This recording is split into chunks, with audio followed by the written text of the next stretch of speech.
அந்த மாதிரி எத்தனையோ கல்யாணத்தை நான் பண்ணியிருக்கேன் சார்.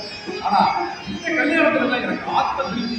அதுல உங்களோட பங்கு தான் ரொம்ப முக்கியம். கண்டிப்பா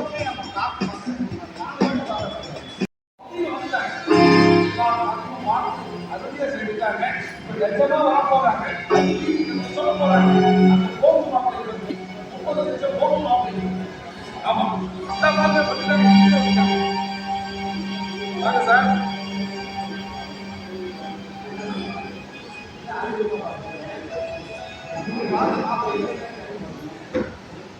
நீங்க